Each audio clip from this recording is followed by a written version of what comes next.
In this video, we're going to go over 5 tips for building scalable factories. These tips will help you build factories that can be upgraded as you progress through the game and unlock higher tier logistics. Tip number 1, don't get rock blocked. Has this ever happened to you? All of a sudden you need more wires, so you head over to your wire production line, all ready to extend it, and guess what? There's a big frickin' rock right in the way. Or even worse, you built another production line on the end and you can no longer extend it. So before you start to build your production line, make sure you've got enough space. Calculate the maximum size that we'll eventually need for a maxed out line and measure out that amount of space using the zoop function to ensure that nothing is blocking you. Tip number 2, inputs go away, outputs come back. Always bring your output belts back to the start of the line. You're going to need those items here anyway for the line next door. And this way you won't have to delete and rebuild the connecting belts each time you extend the line. Tip number 3, be consistent. I always place my smelter lines on 3 foundations. I always place my double constructor lines on 5 foundations.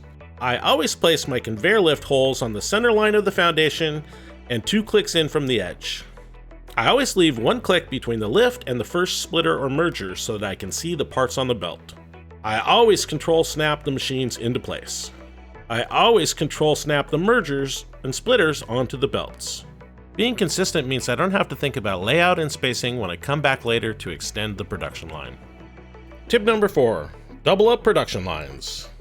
As we saw, production lines can become very long, so having 2 machines share either an input belt or an output belt can cut the length of the line in half.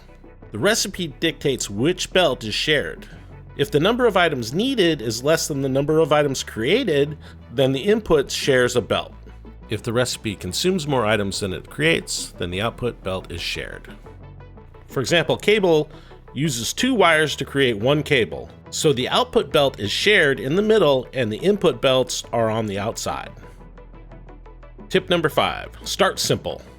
Order your production lines from simple to complex.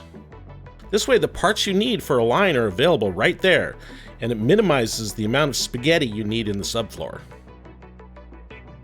Bonus tip, don't accidentally get sucked into a hypertube while you're trying to get your shot. Okay, that's all the tips for now. Be sure to leave a like if you found this useful and subscribe for more content like this in the future. I also stream on Twitch at twitch.tv/buzz__bomb. Thanks for watching and bye-bye.